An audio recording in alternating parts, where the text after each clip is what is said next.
everybody. So yes, it was a very satisfying night to me. It's unbelievable how when we go into, a week like this,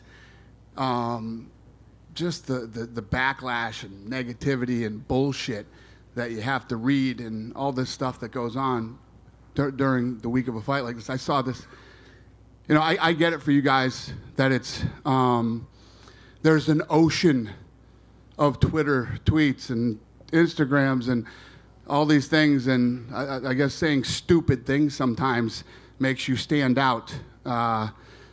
What's his name tonight? What's that idiot's name that I can't stand? Darren Ravel tweets out, the fuck does Darren Ravel know about fighting, number one? Okay, let's start with that. And he says the UFC got destroyed tonight because Chris Cyborg lost and Amanda Nunes won and she's not marketable at all and fucking, It's just like, listen, I'm pretty resilient to this dumb shit, but oh my God. Anyway, yeah, I'm pretty happy.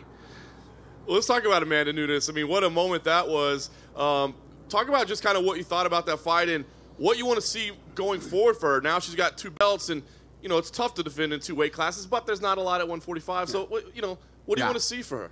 I said it for a long time now and leading up to this fight. This is the fight that had to happen. This fight had to happen. It was the fight to make.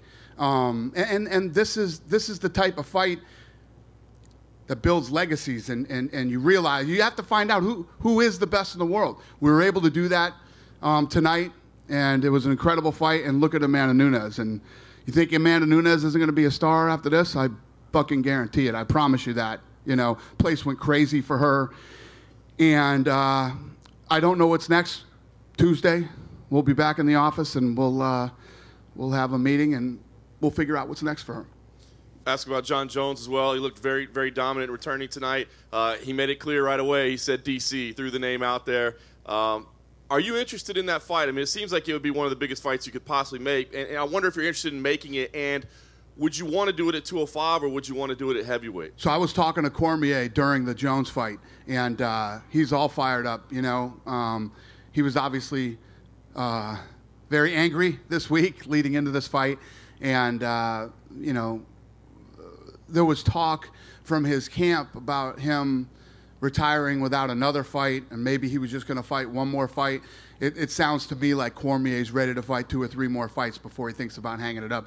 And you know me, I'm always the first to say when it's time for somebody to retire, Cormier is the man. It is not time for Cormier to retire. There's big fights out there for him that people care about, and legacy type stuff like we were saying about Amanda and Cyborg. So I'm happy about it. Is he open to fighting Jones? I mean, I know he's busy. Listen, these guys, Cormier will fight anybody. You know Cormier. Cormier hates Jones so bad. He was on a rampage this week, and he was being a bit of a drama mama this week, but I don't blame them. They hate each other. When you hate somebody that bad, it brings the worst out in you. It does. Just 2 more quick questions. BJ Penn, did you have a chance to talk to him after the fight tonight, and what was his mindset? What is he thinking? I didn't see BJ. BJ's a legend in this sport. He went down to Brazil, trained hard for this thing, got into great shape. The camp was raving about him. He got caught in a submission tonight. BJ Penn is one of the legends of the sport and helped build this company. I would love to see BJ retire. BJ Penn has nothing left to prove. I say it all the time. Fighting is a young man's game. This is not for older men. BJ is a multiple-time world champion in multiple divisions, and he's got nothing to prove. People love him, and he's a legend, and he's done it all, and there's nothing left to do, in my opinion. And Dana, last one for me. At the last pay-per-view, there was a teaser video that seemed to show like a new championship belt that was dated 12/29. Tonight, yeah. Those belts look the same to me. What was that about? Yeah. What happened? Oh, the shit show that went on this week. You know what I mean? We felt it wasn't the right time to do it. We were going to do it in Vegas and do it in Vegas, but we're going to do it in Brooklyn. Then we're going to officially release the new belt. So you have the classic, belts that that Meyerowitz used to give out and we gave out for the first couple of fights. Then during, we'll call it the Fertitta era, We had those belts, and then now we have a new belt for the new era starting on ESPN and all the other things that we're working on right now. I'm telling you guys, and this is exciting not just for me, my staff, the fighters, and everybody else. The stuff that we are working on right now that's going to happen in the next couple of years with ESPN, things that we're doing in-house, and all these changes that we're making, this is a game changer for the sport. It's going to be big for everybody involved. What is next for Alexander Gustafsson, do you think? Where does he go from here? I don't know. This is one of those situations where he needs to go home, take some time off, spend some time with his family, and then figure out what he wants next. Is it possible to get a 4th title shot in the future, or? Well, it depends on what he does from here on out. He's got a couple fights to win before he even starts talking about being back in the picture for a title shot. What do you make of the fight him against Jones? Yeah, listen, they both had a lot of time off, and they were both coming in rusty. And I saw that, when you look at the fight early, Gustafsson looked good. And he was getting to Jones, and then he got kicked in the shin. And you could tell that he got hurt with that leg kick that Jon hit him with. And then I'm sure he went, I don't know this for fact, but I'm sure he went back to the corner. And they said, his legs are hurt, go out there and shoot on him and take him down and try to finish the fight. I'm assuming that's what happened. I don't know, but it makes sense. Thank you. Thank you. Dana, I wanted to ask you about Jones and how he approached the fight. It seemed like in the first 2 rounds, I tweeted, I said he looks maybe more like Mayweather than the old Jon Jones, staying on the outside and kicking and just scoring points. And then in the 3rd round, it seemed like it became the Jon Jones that we had known for so many years. Did you see that, and why do you think, was it just the rust that would require him to take a couple rounds before he got into that? I don't know. I don't know the answer to that. You guys got to ask him that when he comes out here. But, yeah, I agree. I think he had a slow start.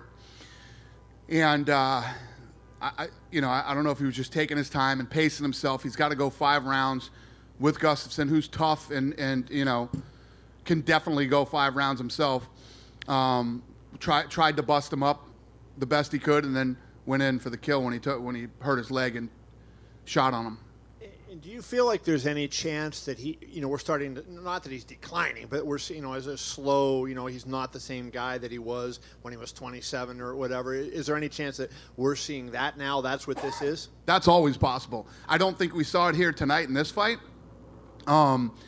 Because, not a bad game plan in the way that this thing played out for him now that it's over and he won.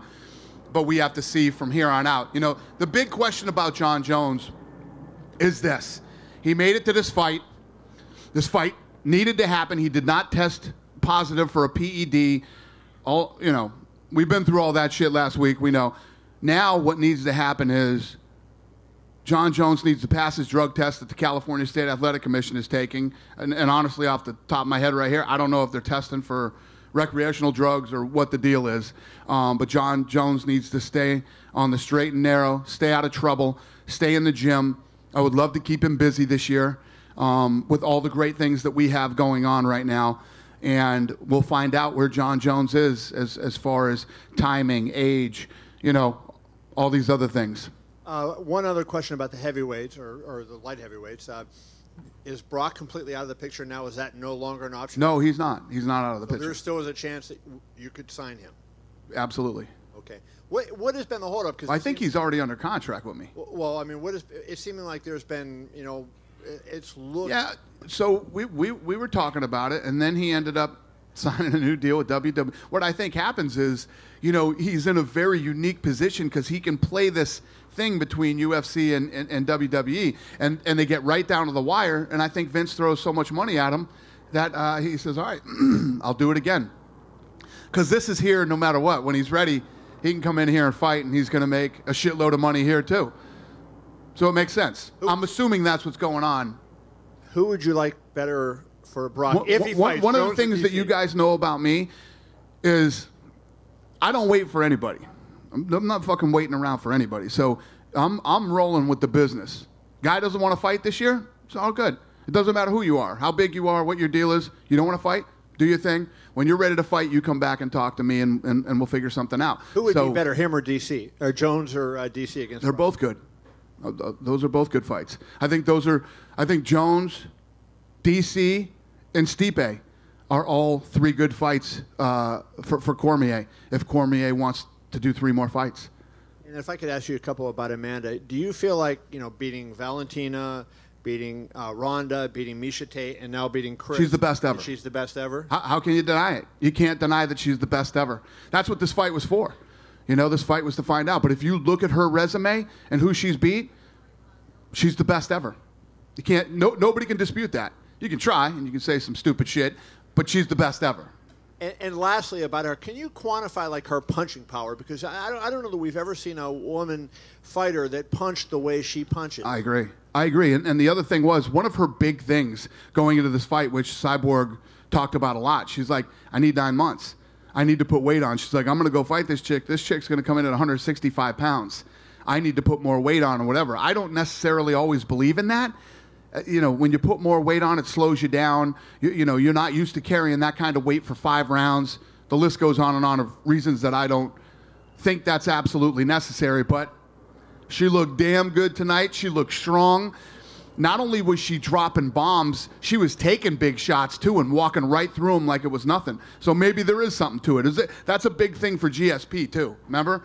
GSP always said, I'm not going up to 85 unless I have the time to put the weight on the right way and all that stuff. I always haven't been a believer in it, but seems to work. And what the hell do I know? Dana over here. Yep. Hey. Were you stunned in the fashion of which Cyborg lost tonight? Yeah. I mean, listen, some of the guys that I talked to this week, you guys, I picked this to be the fight of the night. I thought it was going to be the fight of the night. And it obviously went the way that I thought it would go, but I thought it would be that way, but much longer. I thought those two were going to, because those two didn't waste any time. They went out and started blasting from the minute the bell rang. And that's what I expected. And I expected that to go on for a while until somebody started to get tired or somebody got clipped. It's like the Mendez-Volkanovski fight was exactly the way I thought it would be, except it didn't start that fast. I thought it would start right away. It took a minute, but I expected that fight to go that way, and one of them was going to get. And when you're sitting there watching this, and you can kind of feel the wave in the arena of everyone getting fired up. Yeah. Are you thinking like, holy shit, she's going to end it right here, like everybody else was thinking? Yeah. It was. I mean, the roof came off that place when that fight ended. It was, it was as exciting a fight as you'll ever see. And what makes it even bigger are the stakes. You have 2 of the baddest women fighting to see who the baddest is, both world champions in 2 different weight classes, and they come out and start bombing like that. It's just, there's nothing more fun. You couldn't ask for anything better, and that type of a fight with what was at stake. Thank you. Thank you. Well, Dana, so if I can just get you to clarify, Alexander Gustafsson could potentially get a 4th chance depending on his next couple of fights. Well, we have to see what happens. First of all, sitting here right now, I don't know what Gustafsson wants to do. I don't even know what the guy wants to do. Have you spoken to him? No. In the octagon, I saw him and asked him if he was okay, but that's it. I don't know what he wants to do. I'm sure he wants to go home, be with his family, and relax for a while, and then he can figure out what's next. When we do figure out what's next, he's got to get out there. I don't know how many times he's going to fight this year, who he's going to fight, if he's going to win, how he's going to win, any of those things. There's so many factors that go into where he ends up. And you've mentioned previously that you're hoping to see Conor return sometime this year. Do you have any idea against who? There's been talk about Poirier. Well, unfortunately, we haven't gone before the Nevada State Athletic Commission yet. That still hasn't happened. I don't know what the hell's going to go on until that happens. In an ideal world, who would you want to see him against? In my world? I mean, I think everybody. I'd like Conor to fight next weekend and the weekend after that. But we'll see. I don't know what's going to happen with Nevada. And then, if you look at what we've got right now, you got Conor hopefully coming back in the summer or sometime around there. We got Khabib, who will come back after his suspension. You got Tony in there now. Max Holloway could possibly move up in that weight division. There's so many great things that can happen in that division right now, but none of it can even begin to play out or even begin to think about it until this stuff's done in Nevada. And finally, Alex Volkanovski, he was obviously on top of over the moon after his victory. He beat a number 5 guy. Moicano didn't make weight when he was supposed to. How far is Volkanovski from a title shot? Yeah, listen, he beat a real guy tonight. Beating Mendez is a big deal. I have a lot of respect for that guy. He's been in some incredible fights. I mean, his fight with Jose Aldo in Brazil was one of the best fights I've ever seen. And, beating him's a big deal. So he's in a very good position right now, and we'll see what happens. Thank you.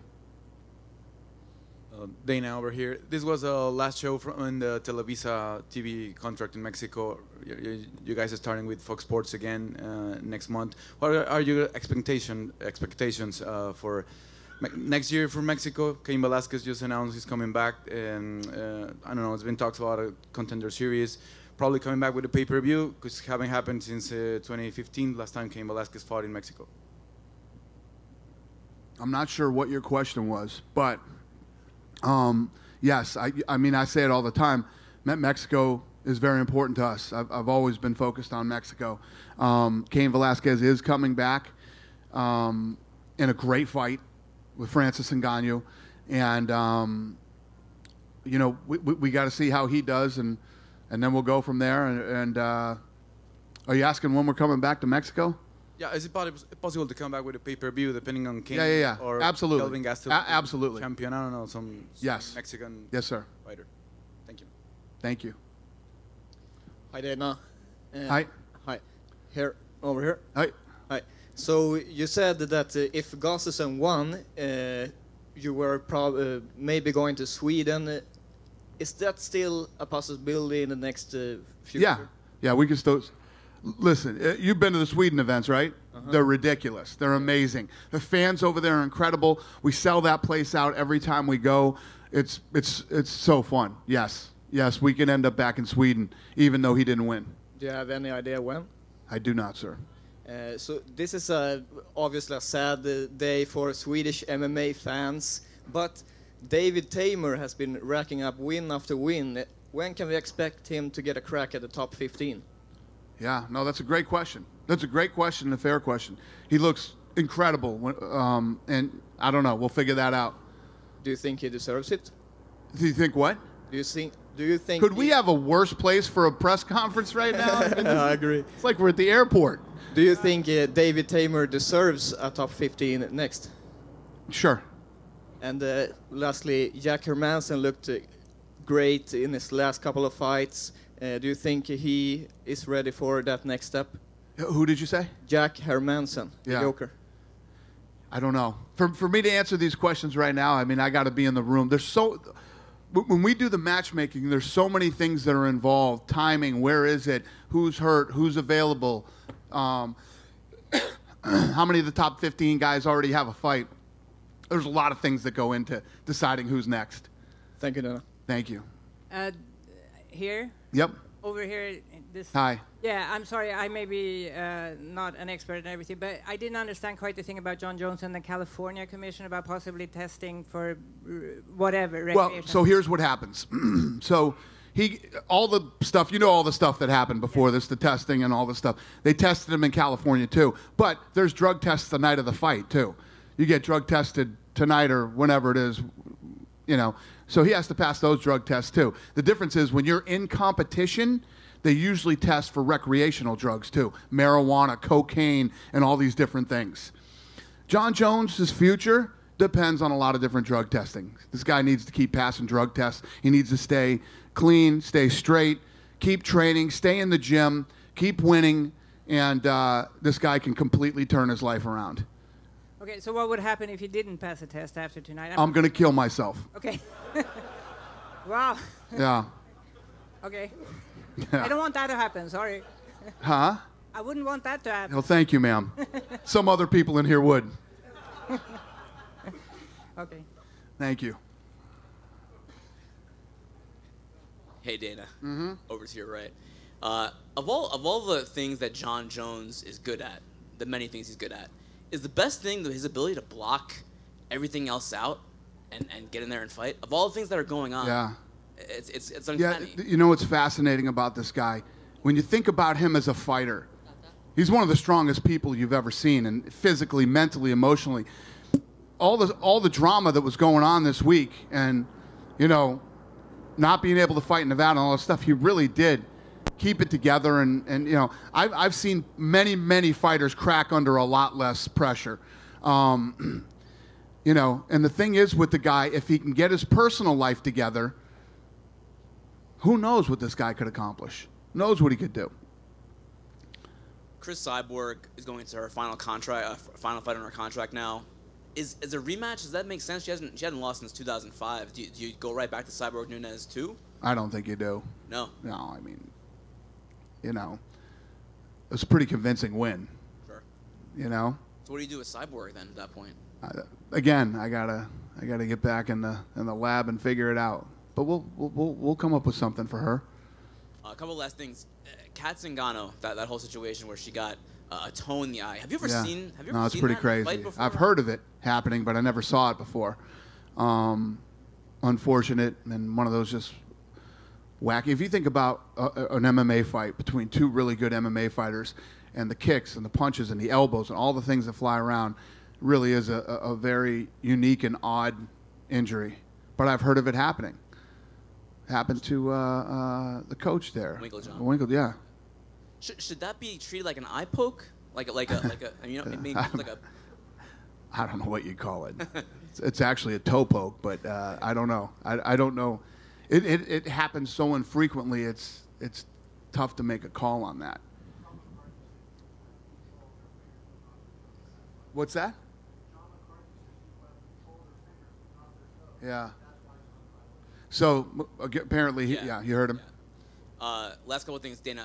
Ryan Hall. What do you make of Ryan Hall? He doesn't fight for 2 years, comes in, submits BJ Penn with a heel hook. I don't know. It's incredible. Crazy. I mean, the one thing that I liked about and I don't want to piss BJ off because I love BJ, but I would like to see BJ retire. So in setting up this fight, it set up the perfect fight where it's a submission match between two incredible submission guys.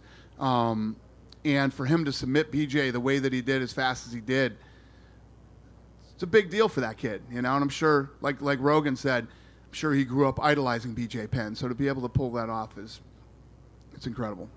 Hall said he's having a hard time finding fights. No one wants to fight him. How do you match Hall? him up? Yeah, that's what he said. He said no one wants to fight him. I mean, he's like the ultimate specialist, right? There's no problem finding fights around here. We can find Hall fights. We can get Hall fights.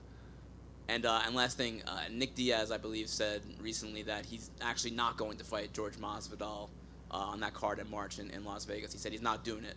Nick Diaz. Any response? Any clarification on that? I think that's pretty clear. All you got to do is watch his Instagram. I don't think it looks like he's training for a fight.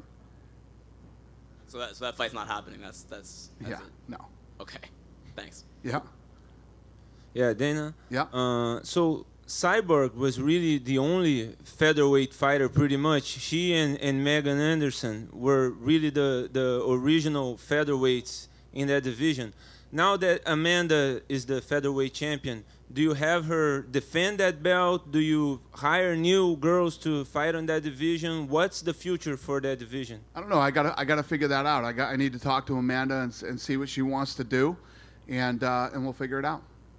You said that you saw that fight going kind of what it went and Amanda winning. Why were you confident that Amanda had what it took to take out Cyborg? Well, I didn't say that I saw that fight going that way and Amanda wins. What I said was when I called that the fight of the night. I thought that was going to be fight of the night because that's exactly the way I thought the fight would go, that those guys would be blasting each other from bell to bell until somebody fell down. And obviously Amanda came out and made it quick. But I expected that to be that type of a fight is what I was saying. I'm sorry, I misunderstood. That's okay. Now, I have a question about the UFC event in Fortaleza. Jose Aldo is now on that card against Renato Moicano, but that's billed the co-main event to Rafael Assunção against Marlon Moraes. Why is that? Why isn't Jose Aldo the main event for that event? I agree with you 100%, sir. He wanted to be the co-main event. He didn't want to fight 5 rounds. He wanted 3. So it was Aldo who asked for Correct. the co-main event. Right. All right. I agree with you. That should be the main event, 5 rounds, and should be the fight. But he said, I want a 3-round fight. And you don't say no to Jose Aldo. Are those 2 fights, Rafael versus Marlon and Jose Aldo versus Moicano, number 1 contender fights? I don't know if I'd call it. Obviously, the Sunseal fight is, yeah. That's a number 1 contender fight. And lastly, I want to ask about something that you were saying during the summer, that the morning weigh-ins were gone and that you guys were going back to just having the ceremonial weigh-ins be the official weigh-ins. Right. Since then, you haven't mentioned anything, and it stayed all throughout the year. What happened? That's a good question. I don't remember what the hell happened to that. You're right. I forgot about that. I don't remember what happened. Does it mean that the morning weigh-ins I think that a lot of people were complaining about it, the fighters and stuff, and maybe we just said, okay, then we won't do it. I don't remember exactly, though. We could find out from my people. I don't remember exactly what happened, but I think that was what happened.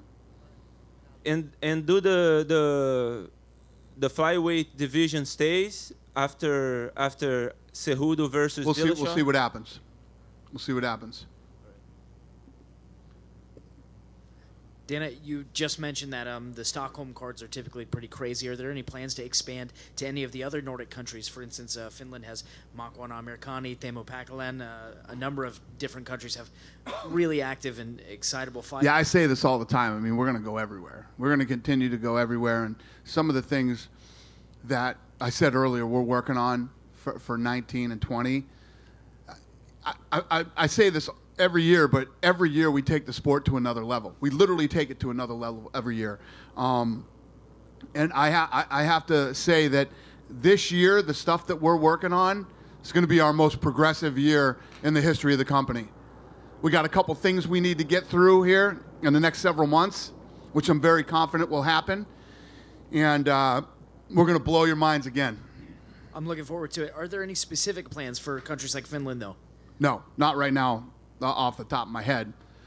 Thank you. There's a guy named Pete Dropic who handles all of our venues and scheduling, and we all get in a room, we sit down, we start looking at different places, what's available, when, what fighters are available for those shows, and we make decisions to move into a new city or a new country or, you know, whatever it might be. So a lot of that stuff isn't in place yet. We're still working on it, especially now with ESPN. Schedule's actually tougher to make with ESPN because these guys are wall to wall with, you know, with sports. Dana, it sounds like you do have a lot of exciting stuff coming up next year. When you look back on 2018, though, I mean, there were some highs and obviously some difficult times in general. I mean, how do you characterize 2018? That was a great year. I feel it was a great year for us, a great year for the sport. Our last year with Fox in a 7-year deal, these guys were amazing to us. It was a really great relationship. It was fun, and then as far as lows, this is a crazy ass business we're in. I mean, we just moved this event in 3 days. You know, there's always something going on here. This business is worse than a hair salon, man. It's so much drama and crazy bullshit in this business, but it's part of what makes it so fun too. And then obviously there's a big card coming up in Australia with Volkanovski's win. I mean, Robert Whittaker is obviously a big star doing amazing things. Yeah. What can you sort of, you know, point at that you guys did so right in that market? Listen, Australia is full of fight fans, man. That whole area over there is insane. And that's another one. I can't remember because it feels like it was 3 years ago to me. But we put that thing on sale and it sold out in like a day or hours or something. I can't remember how fast, but it sold out so fast. You know, Israel versus Anderson Silva, and then obviously the main event with Whittaker and Gastelum. That card's going to be sick. I'm flying over there for that one. I can't wait. And, you know, for those of you from the media that have never seen a fight live in Australia, trust me, go to this event. The crowd is insane. It's going to be a very, very fun event. I hope I answered your question. Dana, one of the first things that Amanda Nunes said is, Dana, I have to be in a Hall of Fame. What's your comments on it? She said, Dana, I have to be in the Hall of Fame? Yeah. You're a little young, lady. Calm down. Slow down. She's obviously going to be in the Hall of Fame eventually. She's the greatest female fighter ever. That's the first thing she said. And Yeah. also a question. A lot of fighters from Russia, they have a problem getting a visa to America. Would you like them fight in other countries, or will we see more of UFC events in Russia? Well, it's not like we've never had issues before, you know, getting people into the country and all these different things. We have our team that works on that does an incredible job. And yeah, if we usually have those issues with people, we'll put them in fights in other, you know, you can fight in England, or you can fight over here, or you can fight over there. We figure it out. Will we see more UFC events in Russia in 2019? Yes. Thank you. We good? You done with me? Oh, this guy, go ahead.